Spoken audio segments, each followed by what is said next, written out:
I was also sharing with some of my students in class on Judges to Esther. We were just studying the book of Ezra and Nehemiah, and you had at that stage you had basically all of God's people living in the Babylonian captivity in Babylon. The Persians beat up the Babylonians, and Cyrus, who's king of the Persians, gives all the people of Judah who are captives in Babylon permission to go back to rebuild the temple in Jerusalem if they want to. He didn't order them to go back. He gave them the freedom to go back. And so at that point, all of God's people in the Babylonian captivity had to make a decision as to whether or not they were going to kind of do the spiritual thing and go back and build the temple, or whether they were going to do the secular thing and stay in the Persian Empire in Babylon. And we would tend to think that all the really good people of God went back to build the temple. The problem with that is Ezra didn't go back with his family for a long time. Nehemiah didn't go back with his family for a long time. You have the Daniels and you have the Esthers, all who decided to stay kind of in that secular world and not go back to the spiritual world of temple building. And yet we read the book of Daniel and we read the book of Esther, we read Ezra and Nehemiah, and we see the significant role that God's people played when they didn't go back. The opposite would be kind of in my upbringing, the good people went away and the normal people, the secular people stayed. But in that biblical period in history, it was just the opposite. And it just, those stories that we read in that latter part of the Old Testament are really preparing us for the New Covenant era, when there are going to be significant changes, and when, just as Jack said, there's going to be a time, and the Reformation really got this. The Reformation really got this, that everybody has a calling from God. And it's not that some are holy callings and some are secular callings, they're just different callings to operate in different spheres. And the temple wouldn't have been rebuilt were it not for people like Ezra and Nehemiah, who were officials in the Persian Empire. Daniel, who ends up being an official. Esther, who ends up marrying into the Persian royalty. God brought them not just kind of tangentially into that world, but right to the very heart of it. And so just thanks for that reminder of that calling that we all have.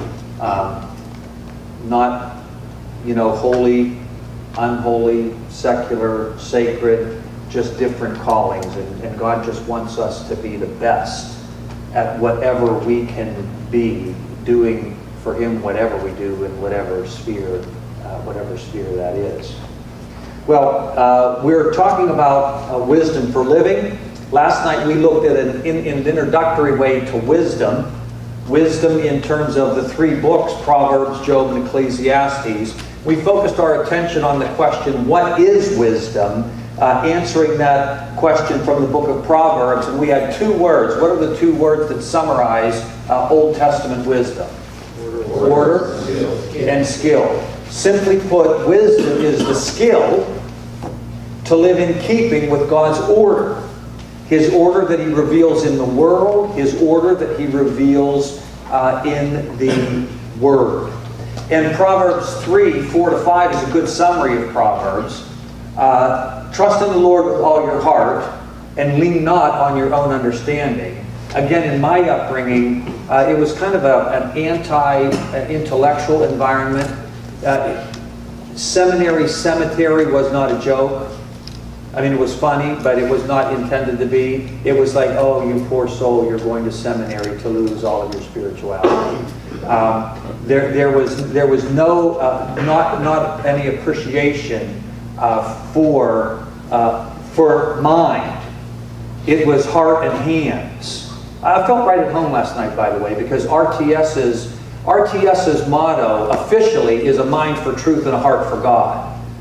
But over recent years, we've realized that that's only two legs of a three-legged stool. And so unofficially, we've added a life for service, so that's your hands. And so kind of the way we operate and your mission statement for the men's ministry, just tracking there. But I didn't grow up with that kind of emphasis on education, the mind for truth. It was just the heart for God. But even as we saw last night, theology really matters, doesn't it? Because how we think so much affects everything else that we do, how we feel, and what moves our wills, etc. So we looked at wisdom as the skill to live in keeping with God's order as it's revealed in His Word and in His world. Proverbs 3, trust in the Lord with all of your heart. It doesn't say don't use your understanding. It says don't lean on your understanding.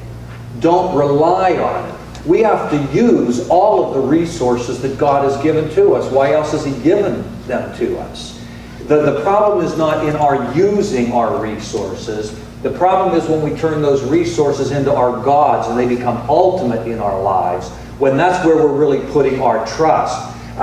There's really nothing wrong with feeling good when people say good job. That's not bad to feel good about that. But when that becomes the core of your identity rather than seeing your identity in Christ, then we just have things upside down. And that's often the way it works. It's not that we get sidetracked with bad things. We get sidetracked with good things when we get good things out of their proper perspective and they become the first thing rather than the second or the third thing. So trust in the Lord with all of your heart. Don't lean on your own understanding. See, in all of your ways acknowledge God as the one who's ultimate, and He'll make your path straight. And so don't be surprised when you read the book of Proverbs if it seems really simple. Do A and you get B. Do C and you get D. Because Proverbs is just laying it's, remember, 9th grade biology. It's not involved in all of the complexities. It's just laying the basic teaching. If you live a good life, you're going to be blessed. Now, jokingly I say, there was a fellow one day who said, I read the book of Proverbs, and I tried it, and it didn't work. I'm going to write another book, and I'm going to call it Ecclesiastes. Because in the book of Ecclesiastes, life is often more like a maze than it is a straight path. So you see, think of Ecclesiastes and Job, which we're not talking about, as kind of college level or master's level biology. Now you're not just learning the basic simple principles. You're learning more of the technicalities, more of the fine nuances. So Ecclesiastes is going to, it doesn't disagree with the book of Proverbs. It nuances it. It shows us a higher level of sophistication in how we approach living a wise life. So today we're going to look in 3 lessons at the book of Ecclesiastes. As I studied the book, I see there being 3 overarching themes in the book. And we're going to look at each one of these 3 themes. And this morning, the theme that we're going to look at is the one that we tend to think of when we think of the book of Ecclesiastes. Vanity of vanities, everything is vanity. Facing the vanity of life. We're going to talk about that word. How about this? Doug, have you ever preached on this text? I never have. A feast is made for laughter, wine makes life merry, but money is the answer for everything. Every year. So you have a giving sermon that you preach, and that's your text. Money will solve all of our problems, folks. I mean, that is Ecclesiastes chapter 10 and verse 19. And I could use other examples. But if ever there is a text that teaches us it's dangerous to read a text out of its context, it's this one. We could start a denomination on this one. We could call it the feasting for laughter, wine for merriness, money is the answer to everything Presbyterian Church. Well, among other things, what we want to do in our study of Ecclesiastes, kind of as a side issue, is just illustrate that point. That this text, believe it or not, really does make sense if you understand the context of the book of Ecclesiastes. And so, if I remember, we may come back to this text this evening after we're done and just make a few comments about it to see how it makes sense in the context of the whole book. But what we want to do is kind of get our arms around the big picture of Ecclesiastes, because it's one of the 3 wisdom books of the Old Testament.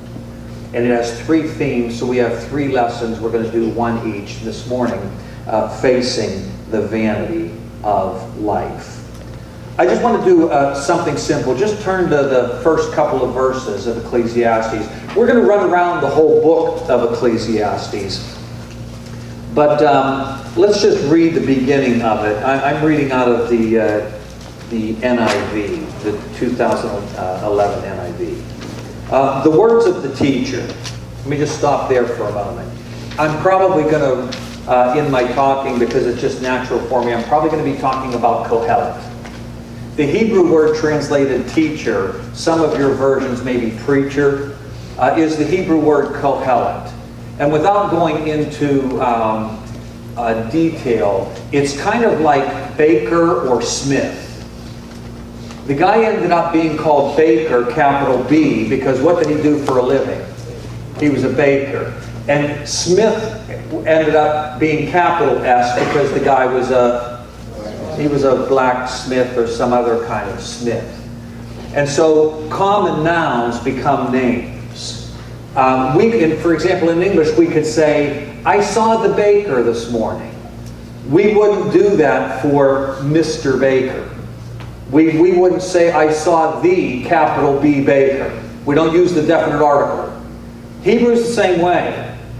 A couple of times in the book of Kohelet, it's the Kohelet.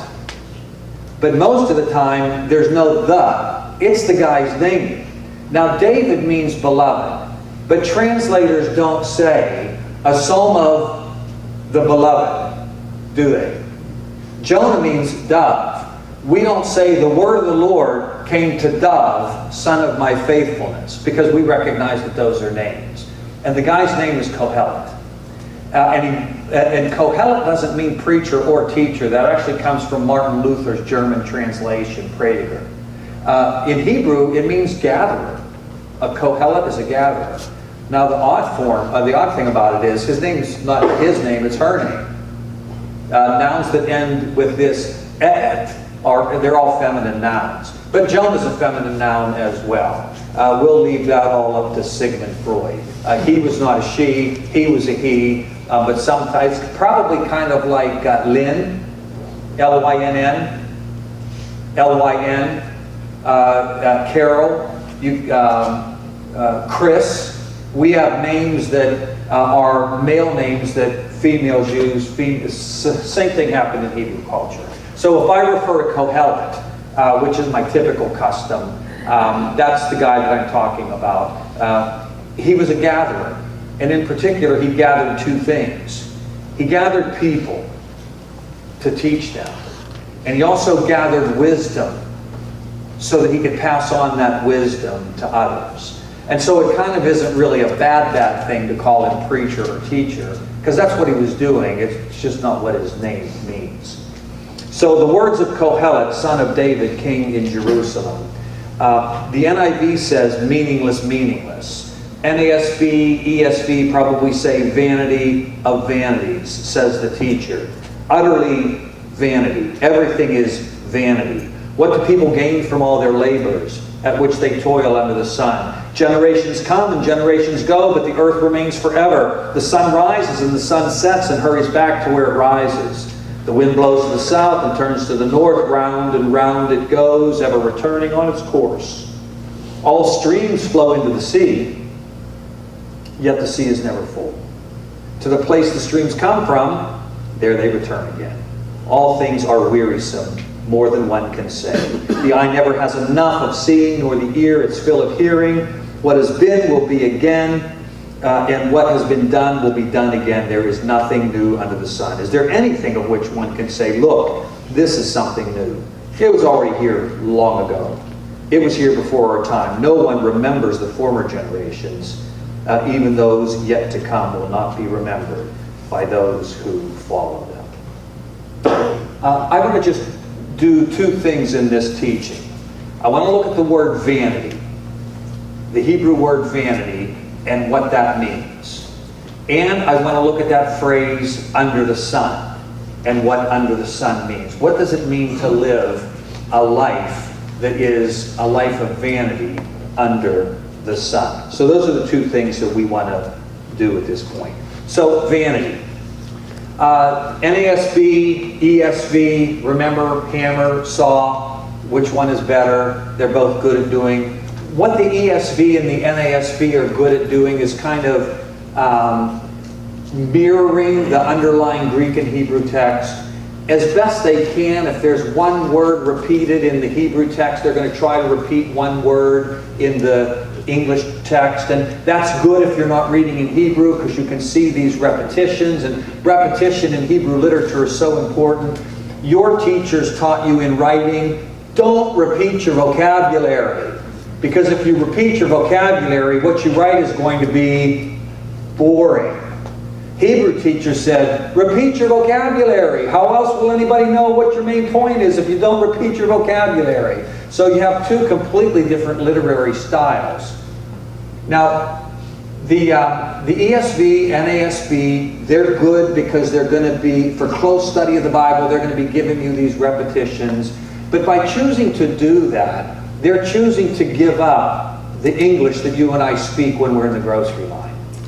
The ESV is going to come across as very wooden and very stiff. Comprehensible, but it's just, it's hard to read. To go back to Jonah. The word of the Lord came to Jonah, son of Amittai, saying, arise, go to Nineveh. Now, I'm guessing that all of you get that, right? Arise, go to Nineveh. It's comprehensible. When is the last time you ever said to anybody, arise? Or when has anybody ever said to you, arise? It's just not the English that you and I speak. Is it comprehensible? Yeah, but it's awkward. I say if you want a close study of the Bible, use a translation like the ESV. But if you're discipling somebody who's brand new, give them the New Living Translation. It's the most like the English we speak.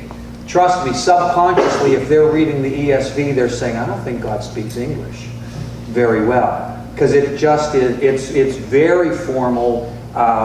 It has a lot of English in it that we just don't use in ordinary speech. So that goes to say vanity of vanities is not really very good. Because if I say vanity, you think, oh, you're so vain, you probably think this song is about you. Or the magazine's Vanity Fair. Because that's what vanity is to us. It's somebody who looks in the mirror too much before they start the day. And the Hebrew word doesn't have anything to do with that.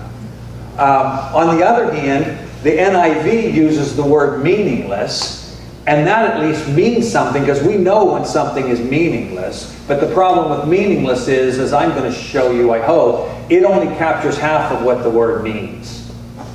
So I'm going to stick with the traditional term vanity, but let me define it for you, and it has nothing to do with the song.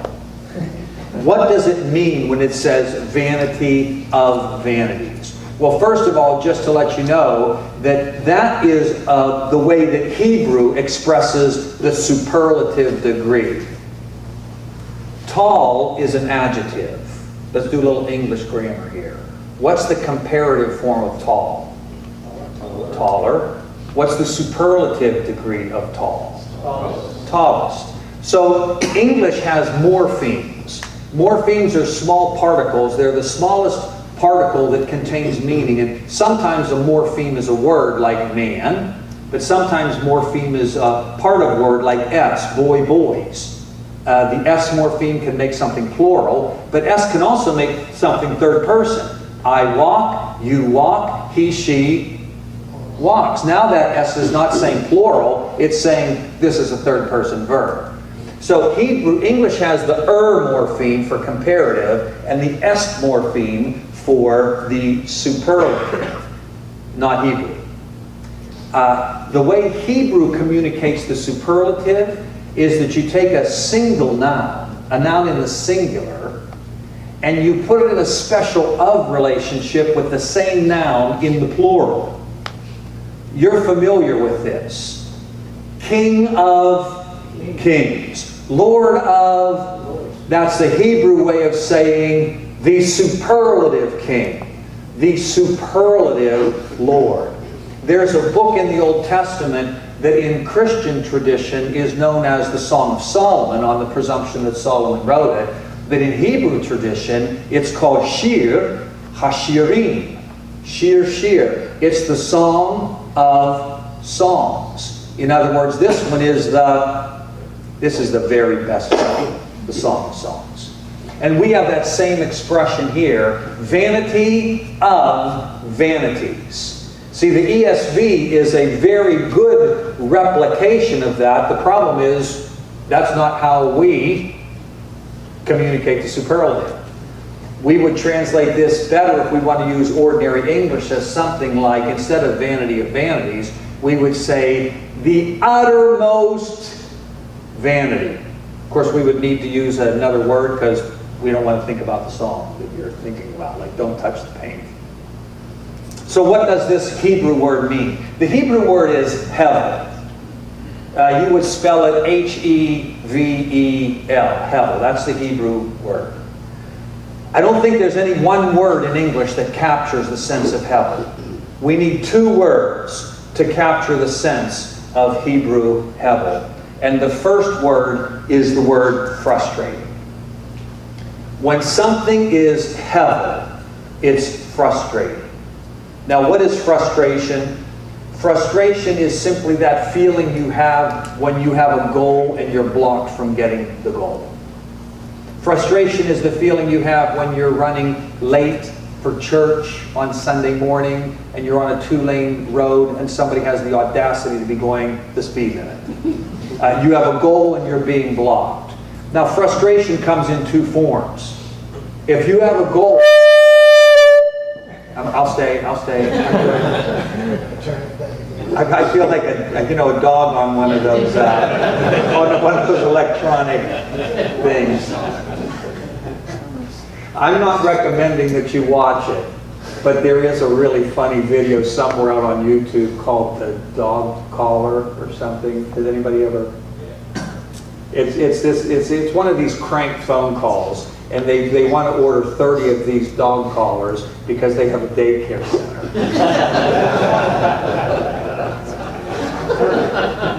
You've heard it? No, I was actually thinking of one where they wear the collar and they charge themselves. Oh no! This is a crank phone call. But at any rate, where were we? Okay, before I got jerked back over to center stage.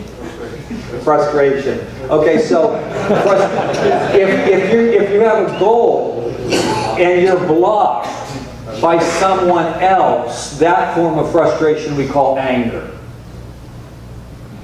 If you have a goal and you're blocked by yourself, that form of frustration we call guilt. But in a lot of ways, guilt and anger are the same thing. They're just heading in a different direction. Anger is often frustration heading outward, and guilt is frustration heading inward.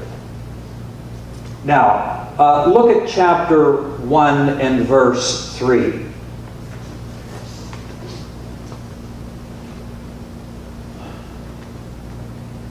What do people gain from all their labors at which they toil under the sun? This is a rhetorical question.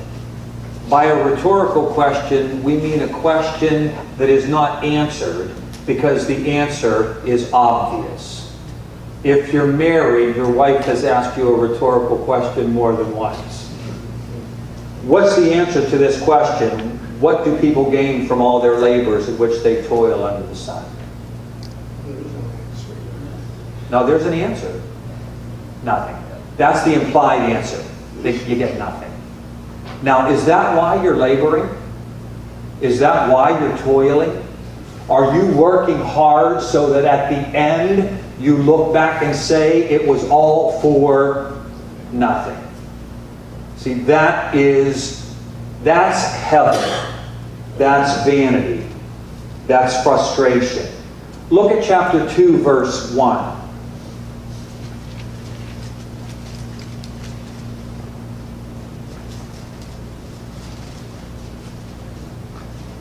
No, that's not the right verse. Verse 11.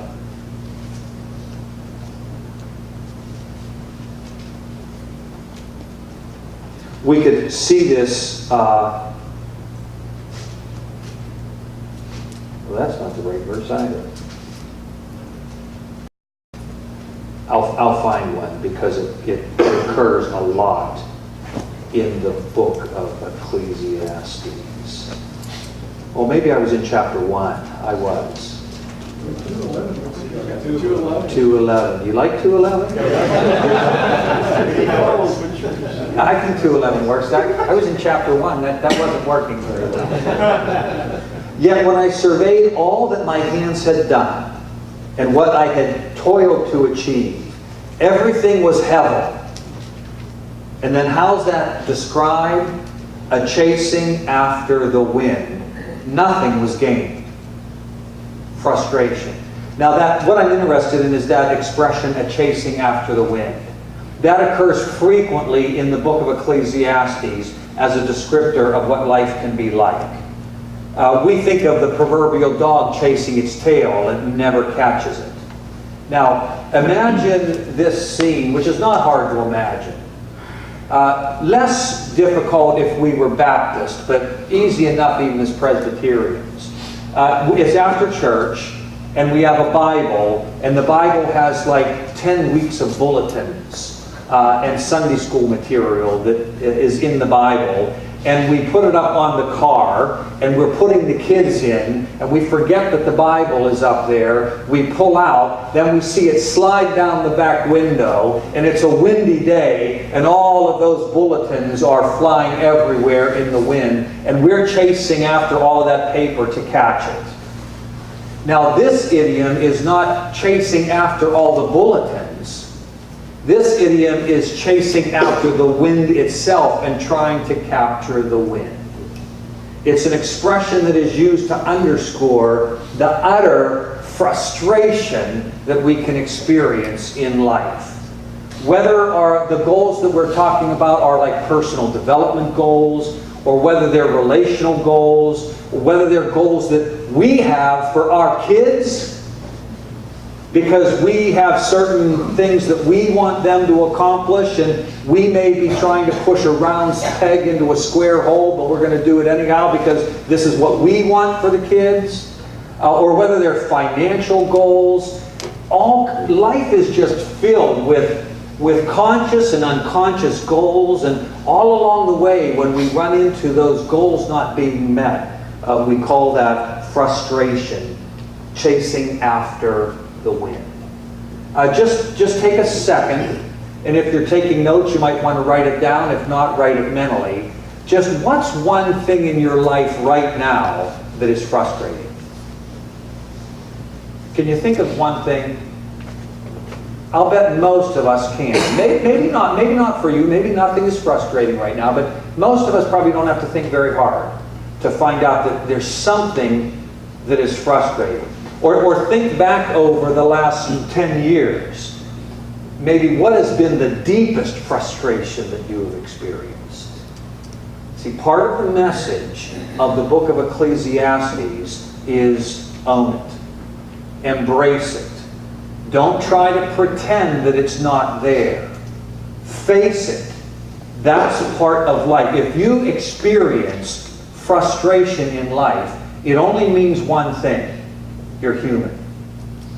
It's part of the path of life. It's not extraordinary. It's not just for those people. It's not for bad people. It's part of the human experience to encounter heaven, frustration.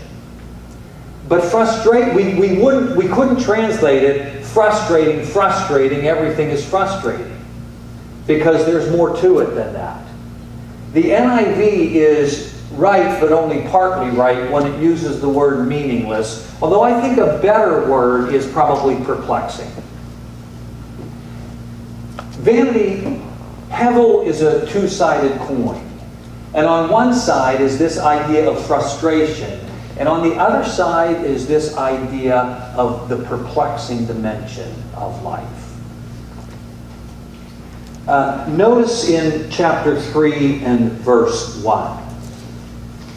We can't understand God's ways always.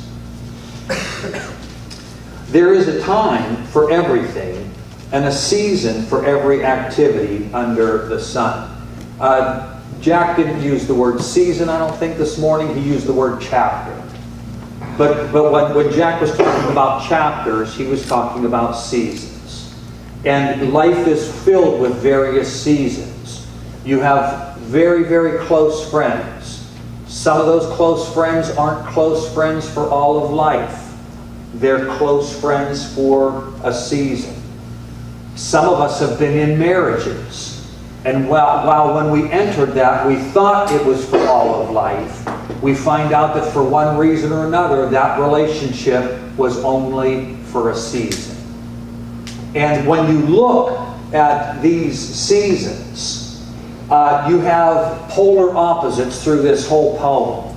You have death and life, killing and healing, embracing and not embracing. There's a time, there are all these different seasons in life. And the fact is, we can't always understand God's ways. Go to the end of that poem in the 11th verse, and it says at the end of that poem, God has made everything beautiful in its time. Every chapter has its own beauty. He has also set eternity in the human heart, yet no one can fathom what God has done from beginning to end. In other words, God has put it in our hearts that we want to know the beginning from the end and all that is going on, but often we just can't. Life is perplexing. Look at 7:14. Ecclesiastes 7:14. When times are good, be happy, but when times are bad, consider. God has made the good times, and the devil has made the bad times. That, again, is how I kind of grew up with the theology of my tradition. But this says something different. When times are good, be happy, but when times are bad, consider this. God has made the one as well as the other, therefore no one can discover anything about the future. We wish we knew the future. The fact of the matter is, we don't. None of us know the future. None of us know. Jack was sharing when the deck collapsed. 3 seconds before that deck collapsed, nobody would have thought, hey, guess what? In 3 seconds, this deck is going to collapse. Nobody prognosticated that. Nobody knows the future. We may think we do, but you never know what's coming down the pike. And what comes down the pike can often be quite perplexing. Life throws you curves. How many, I'm 60, going to turn 61 in a month. How many of you who are close to my age, or even those of you who are younger, would say, you know, when I was a teen and looking down the pike, this is exactly the way I thought it was going to play out. My wife and I have said to each other, you know, when we started to have kids, we kind of thought this is the way family life is going to be like. It hasn't played out like that at all. Life can be perplexing. We can't understand life under the sun. Look at 8:17.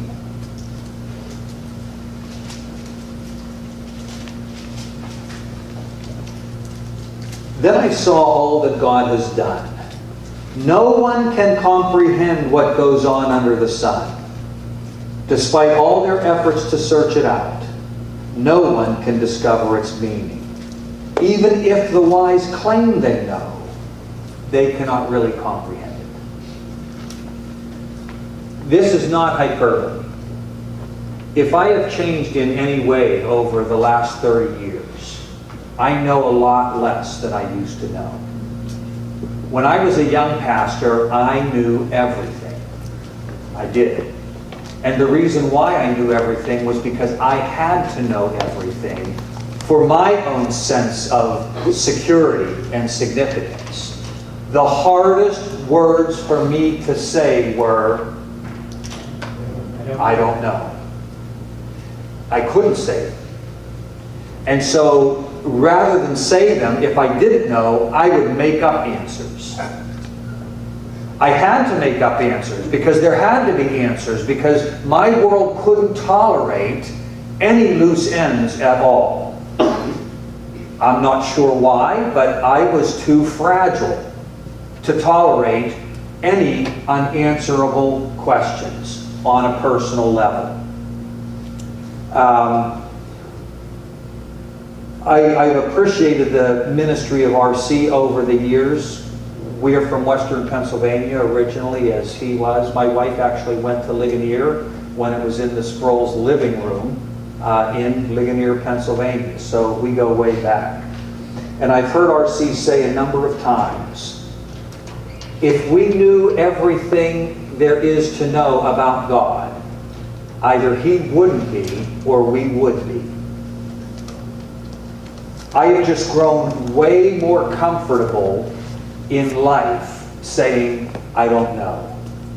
Realizing that there is mystery in life. There's mystery about who God is. And of course, the Bible teaches this. I just didn't see it. And the reason why I didn't see it in the Bible was because I had rose-colored glasses on that filtered it all out because I couldn't see it. Because I had this idea deep in my soul that everything was answerable and that everything made sense. And what took those glasses off? Life took them off. Life experiences. When you are doing everything right, as best you can possibly tell, and all of a sudden you're lost in a maze with regard to who God is and what God is doing. Life is not a straight path. Life is the deep dip of Job. When we lived in California, our whole family got sick. One thing that God gave me is a miracle. See, because I grew up in a tradition where you were saved one day and not saved the next. And then you were saved the next day and not the next. I mean, you were really on a roller coaster. Catholicism? No, it wasn't Catholicism. It was fun. It was a form of fundamentalism, but it had this big strain of, you know, you don't want Jesus to come back and find you smoking a cigarette because. So it's very similar. Yes, that's right. It's very similar. And it probably didn't help that my mother was a converted Roman Catholic. But it just is up and down. But when I got converted, I was a road to Damascus conversion experience. I was high on drugs when I got converted. And I was a brand new person. But one gift that God gave me in spite of my tradition was the assurance of salvation. So it didn't come from the teaching of my tradition. I never doubted from that moment on. Until about 1999, when our family was in such deep water, physically, emotionally, financially, spiritually. I can remember standing on the beach in Oceanside, California, which was our family beach, just on the north side of the pier, if any of you have ever been there, looking out over the ocean, not even sure that God existed, let alone that God was good and in control. The glasses came off. Perplexing. That's many years in the past. Like Norm said with regard to a child that came out of his first marriage. Beautiful thing that comes out of that situation. My wife and I can see so many good things that have come into our lives and come out of that situation. But fundamentally, down deep inside, I still don't get it. What God was doing, what God was thinking. There are still dimensions of that experience that hurt so deeply and profoundly. And I wish I could say, yeah, but I get it at least now. You know, hindsight is 20/20. Sometimes. Sometimes hindsight is no better than sight at the moment. Life is perplexing. Life is frustrating. If this is your experience, Ecclesiastes is saying, don't beat yourself up. Don't say, oh, what a terrible Christian I am. I shouldn't ever be frustrated because I believe that God is in control of everything. So does the author of Ecclesiastes. I should never think that anything is meaningless because I know that God is at work in everything for the good of those who love Him and who are called according to His purpose. That's all true, and life is perplexing. That's all true, and life is still frustrating. Ecclesiastes wants to strip away any kind of Pollyannish view of the world in which we live. It wants us to face the reality that at times life is meaningless and life is frustrating. Now, the author says, vanity of vanities, everything is vanity. He's using a little bit here of a figure of speech that I've referred to, and I think somebody else has, hyperbole. He's not to be taken literally here. That absolutely everything is frustrating and everything is perplexing. One of the reasons we know that is because of the second theme we're going to look at this afternoon, and that's finding joy and satisfaction in life. He couldn't possibly commend to us joy and satisfaction if everything is meaningless and it is frustrating. But the reason why he uses that hyperbole is because he wants us to face it. He wants us to embrace the reality of the perplexing and frustrating dimensions of life. Now, in that last verse, 8:17, was that it? Yeah. He says, no one can comprehend what goes on under the sun. So vanity, what are our two words to define vanity? Frustrating and perplexing. Now notice that he says, no one can comprehend what goes on under the sun. Like chasing the wind is an idiom that runs through the book, so is under the sun. So the second thing we want to do is we want to look at that expression, under the sun, to see what it means. We have to say two things about it. One, under the sun is just a way of talking about life in this world.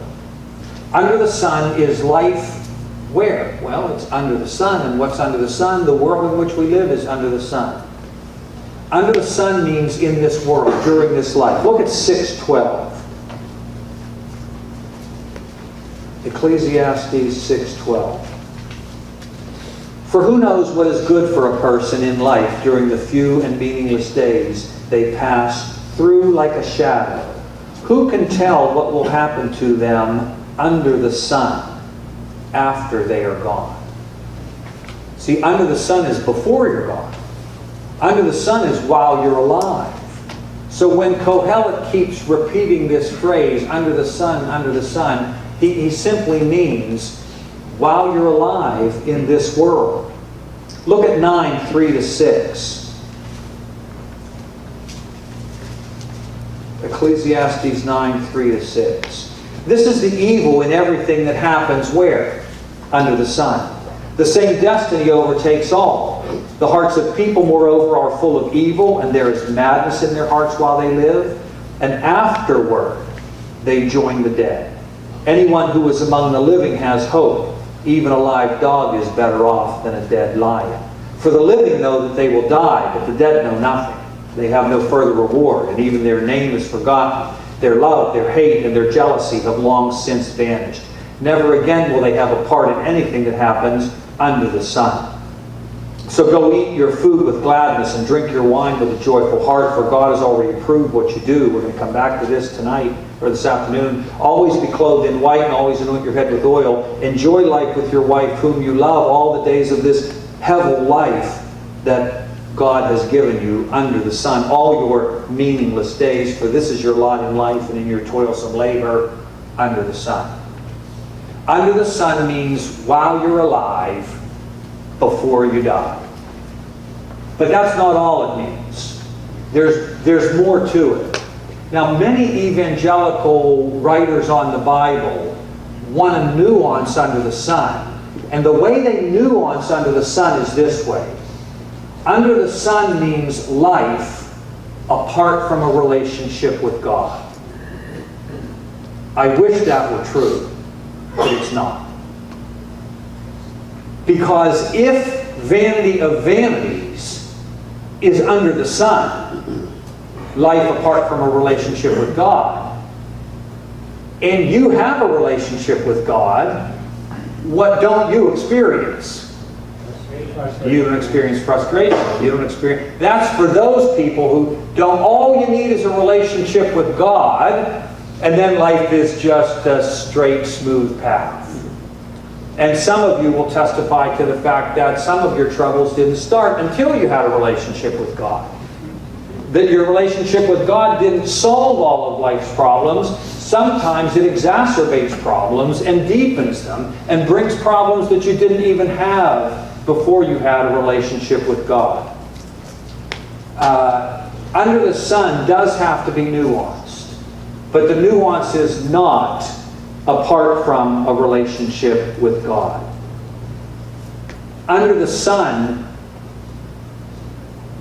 can be nuanced by not just in this world, but in this fallen world. Now, that's a little bit of an odd expression because the world didn't fall. What I mean by the fallen world is the world that has been adversely affected by the fall. Because the world as it now operates isn't operating the way God originally designed it to be operating, and it's not the way it's going to operate in the new heavens and the new earth. A monkey wrench got thrown into how the world operates, and that's what under the sun means. Under the sun means in this fallen world. Let's reflect on how God created us. And a very helpful way to do that is with the Children's Catechism. If you have young children and you don't know the Children's Catechism, it's a great way to train your kids in the basics of the Christian faith, and you as a parent will learn some good theology along the way. First question, who made you? What's the answer? Okay, I mean, 2 years old, they can be starting on that one, right? What else did God make? All things. Why did God make you in all things? Well, as you move down, there's a question that basically says, it used to say, in what estate did God create our first parents? And I remember my second son, when he was learning that question, he quizzically said, I don't know, was it Maryland? Where were we living at the time? We were living in Maryland, and Maryland was the only state that he had any cognizance of. I think that question has been edited to, in what condition did God make our first parents? 2 H words, what are they? Holy and happy. See, there's the way God does. That's how God designed it. God designed the world so that as we lived a holy life, we would live a happy life. And that happy life is well-being. This is the ashrei of Psalm 1 that we started with last night. Ashrei ha'ish, blessed is the man. Well-being in every area of life. That's the happiness with God, with which God created us. Holiness and happiness go together. But now life under the sun is often characterized by sin and misery.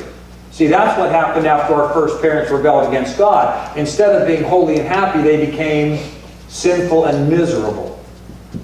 That's not God's original design in creation. But that's the reality of the world in which we live. Created to be happy and holy, but experiencing sin and misery instead. And what's the ultimate misery brought about by sin? Death. Look at Ecclesiastes 3:20.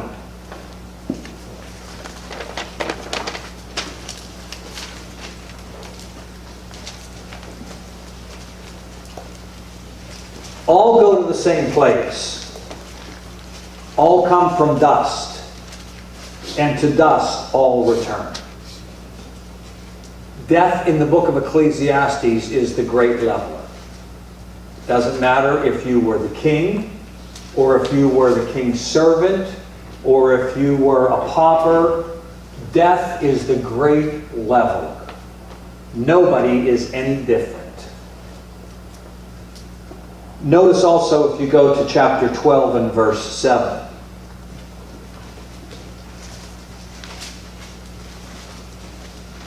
And the dust returns to the ground it came from.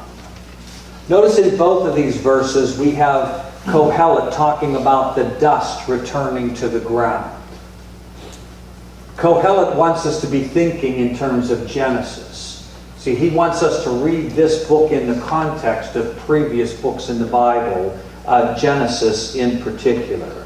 Under the sun means in this world, in this fallen world, we've been created to be holy and happy, but instead we experience sin and misery that results in death.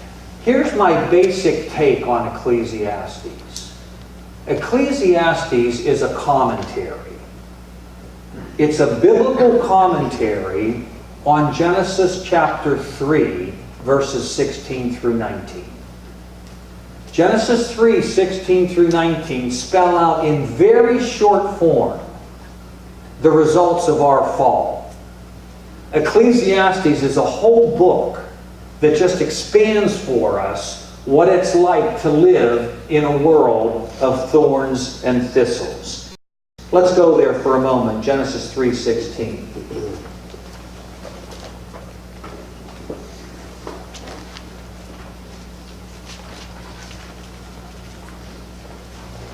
To the woman he said, I will make your pains in childbearing very severe. With painful labor you will give birth to children. Now, I'm not a woman. And I don't know what it is like to walk in the shoes of a woman. But I've been married to one for 40 years. And we've been through a lot of life's experiences together. So while I can't really speak for a woman, in addition to my marriage, I've had a lot of close female friends. And I think I get a little bit of what this text is talking about. And it would be nice if this simply meant you didn't have pain in labor before, and now you're going to have pain in labor pains. That would be pretty simple. But it's, especially if you're a husband, it's really helpful to look at this text through your wife's eyes. So as best we can, let's try to do that for a moment.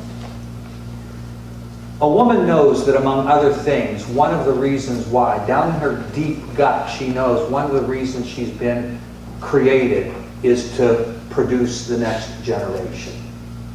And women are connected with history and the next generation in ways that men are not, because women physically carry the child in a way that a man doesn't. There's an interesting older book, if you want to read it. It was the author wanted to call it sexual suicide, but the publisher wouldn't let him use that title. So he used this title, Men and Marriage. Which one's going to sell better? Sexual suicide or Men and Marriage? And he's talking in particular about the sexual revolution. And he's talking about the differences between men and women, and how our culture has committed sexual suicide in the sexual revolution, which basically says to men, you can have all of your sexual drives and desires met without taking on any responsibility to be a husband and a father.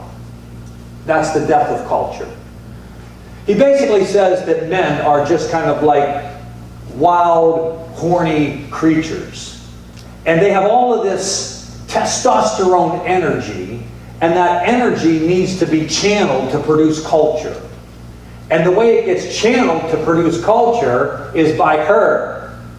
She says basically, if you want to have sex, you got to be a good, faithful husband, and you got to be a good, faithful dad. You got to have a good job, and you got to make a difference in our society. And when we give that up, we've committed sexual suicide. And the impact on the culture is going to come. He says if you want to look at what happens when there's sexual suicide, he says you go to the ghetto. He says, now the ghetto has nothing to do with race at all. The ghetto is not a race issue. The ghetto is a sexual agenda issue. And you have a lack of the production of culture when you move away. What are we talking about? We're talking about the fact that God has built into the world that He has made an order. And when we live in keeping with that order, it produces happiness. And when we violate that order, there's a roof up here. Presuming we could get onto that roof and go to the edge, we could all step off the roof, yes? If you step off the roof, is it going to enhance the quality of your life? And see, that's the basic principle of wisdom right there. That living in keeping with divine principles enhances the quality of life, and violating those principles deteriorates the quality of life. And in the sexual revolution and everything that comes in its way, culturally we have decided to commit suicide. We've decided to step off the roof and not live in keeping with divine principles. And this has to do with the fundamental core of who we are as sexual beings.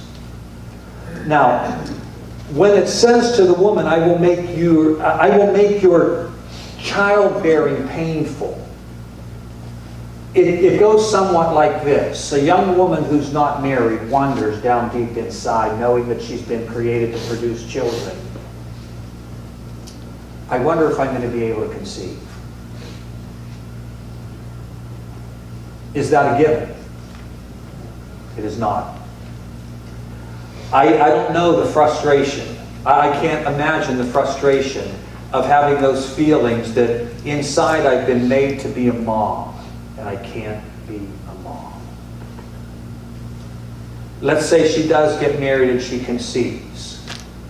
While she's pregnant, there are those fears and anxieties. Is something going to go wrong in the process? I know a woman who carried a child for 8.5 months. Woke up, said to her husband, something's funny, I don't feel the baby moving today. They go for a sonogram. The baby's dead in the womb. She has to carry the baby for 2 more weeks before delivery. That's one of those ones that I've never been able to figure out. I've never been able to see any good. Some bad things that happen, you can see some good. I've never been able to see anything good that has come out of that one. There's a 5-year gap between our third and our fourth. After the third, we couldn't conceive, and we got a couple of miscarriages, and that was very painful. And then there's Annie. What an angel. And the fact of the matter is, had we not miscarried that second time because of time, then Annie wouldn't be here. I can see beauty that came out of that deep, deep darkness. But in other situations, I can't see anything but ugliness. Utterly perplexed. These are the things that take the rose-colored glasses off. Or maybe she brings the baby through the birth process, and she goes in one night just to check to see if the baby's alive, and there's no breath. Inexplicable. Or maybe like a good friend of mine, we hitchhiked to basketball all through our high school career together. It's like the week after graduation. He's getting married right out of high school to his high school sweetheart. Small country road. He's driving out to the maid of honor's house. The maid of honor is driving in. They're in a head-on collision and they both die. Can you imagine what those mothers felt? At every point along the way, they faced the potential of saying it was all for vanity of vanities. Everything is vanity. Now, Eve had a son, Cain. And Eve had another son, Abel. What happened to Abel? She conceived him. She bore him, she nursed him, she nurtured him, she raised him to the prime of his life, and she had to look in whatever kind of mirror she had and say, it was all for nothing, because he was senselessly killed by his brother. And the Hebrew word for Abel is hevel. His name means vanity, because he so articulates what her experience was like. But then God in His grace gives them Seth. And she says, we're going to name him Seth because God has given us another child in the place of the one that we lost. Now I know that there is no way that you can ever replace a lost child. And I also know that there's a way in which you can replace a lost child. Her name is Annie. I've experienced it. The pain from that second miscarriage is still so deep. My airman son, what a tender heart this kid has. They just had a child a year ago, and they named him Joel. In our second miscarriage, we were so far along in the process that we named the baby. And we named him Joel. And Mark never told us. But all along, he had this plan that if I ever have a son, I'm going to give him the name Joel. Because I miss the Joel that I didn't have. Very tender-hearted. You'd never know it on the outside when you talk to him, but down deep inside. But God gave us Annie as such an angel of healing through that experience that we had. You know, life is perplexing, isn't it? Never would have imagined how all of this would have played out. But it's what God brings to us in life. And Ecclesiastes says, when you experience these kinds of things, don't say, oh man, what kind of bad person must I be? Just say to yourself, I'm a human. I'm living in a world that is not operating the way God originally intended. I'm living in a world that's not operating the way it's going to operate in the future. But here I am now. I embrace the hevel of life. I embrace that which is frustrating. Now, for the man, notice what it says. For the man, it says,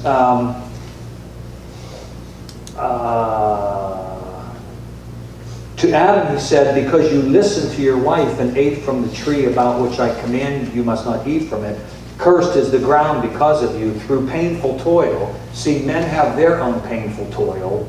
You will eat food from it all the days of your life. It will produce thorns and thistles for you, and you will eat the plants of the field. By the sweat of your brow you will eat your food until you return to the ground, since from it you were taken. For dust you are, and to dust you will return. This, by the way, fellows, is why when there's trouble in the relationship, it's typically the wife that wants to go to counseling. And when the husband finally does go to the counselor, and the counselor says, well, how's everything going? He says, fine. Because it is fine. His frame of reference tends to be predominantly coming from his work world. That's where God touches him here. Her identity tends to come from her family. So when things aren't operating right in the family, she feels it much more quickly than you feel it. Because it's the way God has wired us as men and as women. But for us, you see, us meaning ancient Israelites were farmers. We're pitted in a battle against the ground all the days of our lives. We're working as hard as we can to provide for our wife and to provide for our children. And as Jack says, at the end, we die. And you know what's really frustrating, says Ecclesiastes, sometimes we have to give it all to a nutcase who just squanders it. All the hard stuff we've worked for. Sometimes we don't even get to give it to responsible people who are going to multiply it for the next generation. We just give it to these people that don't have any sense at all in terms of how to handle the finances that they've had. This battle that we're in, who wins every time? Death wins every time. The ground. From dust. See, that's why Ecclesiastes says several times, from dust you came, and to dust you will return. Death is the great leveler. I hate to break the news to you, but it's out there for every one of us. It is. And it's going to be different kinds of experience. I was sharing with Alan on the way up, and I won't go into detail, but man, God just gave me the most remarkable experiences over the last couple of years, walking both my father and then my mother through death. Wouldn't trade it for all the world. Not only was I there, but my brother was there, and my sister was there. We had the privilege of spending my dad's last 5 days with him. And we had the privilege of spending my mom's last 5 days with her, unexpectedly. But man, what a privilege to walk up to the gates of death with somebody who knows God and who's ready to cross over, who has no fear, who's completely at peace. It was just remarkable to walk up to the gate with my parents and then walk back and have to go on with life. But it's waiting for all of us. From dust we came, to dust we return, and in the quietness of our hearts, we say, Jack was right. We think about, we go to college to get a good job, to earn money, to have the house, to pass it on. Why? So that they can go through that whole cycle? And then the next generation? It all ends in death. Vanity of vanities. Everything is vanity. Ecclesiastes is really a call to biblical realism. I don't know. At RTS Orlando, I am known as like the most positive person on the campus. When asked if the cup is half empty or half full, I say neither. I'm a biblical Christian. My cup runs over. Forget the half empty, half full business. My cup runneth over. I actually said that once to one of my colleagues. We were in a faculty meeting. And in this faculty meeting, the president was sharing that Orlando is, in Orlando, the fastest growing religion is Islam, followed by the Mormons. Isn't that a bad situation? And then another one of my colleagues says that Orlando has become the smut capital of the United States. Oh, how dark. I said, what good news? all of these upstanding Muslims and Mennonites can help us drive out all of the smut. And my colleague said, Mark, the cup doesn't always have to be half full. And I said, who said half full? It's running over. I just have this uncanny ability to see the positive in everything. I have a very positive theology. I won't say I'm post-millennial, if that means anything to anybody, but I think that optimistic amillennial people are a little too pessimistic for my taste. If that doesn't register, that's okay. But my very positive theology was hammered out in the deepest of adversity. It wasn't hammered out in times of prosperity at all, but in adversity. So I'm kind of known as the prosperity preacher in Orlando. And often in lectures that I give, I have students come up to me and say, well, what's the difference between what you're saying and what I hear the prosperity preacher saying on television? And I go into to explain to them what the difference is, which I won't take time to now. So that being said, I see the positive in everything. And Ecclesiastes is a call to all of us to realize that there is a dark side. And it's okay to embrace that dark side, to face it. If you don't have answers, that's okay. If you're frustrated, that's okay. That's part of what it means, not just for them who don't have a relationship with God, that's what it means for us. And so Ecclesiastes says that there are times when you're walking the path, and it's going to be like a maze. And one of the keys to a wise walking of the path is not to exacerbate the situation by kicking against the goads or by pretending that that's not the way it is. It's okay to hurt. It's okay to be frustrated. It's okay to be perplexed. And as we talked last night, it's okay to open up and share those things with each other so that you're not walking the path all by yourself when you're going through these experiences. That makes it really tough when you add aloneness to all of these other things. So, Ecclesiastes, how to navigate the maze. The first thing that Kohelet says to us is, a key to navigating the maze is just to be willing to admit that there is one. And that you can't always figure things out. Sometimes things are profoundly frustrating. Now, when it comes to the book of Ecclesiastes, that's typically when we think the book is over.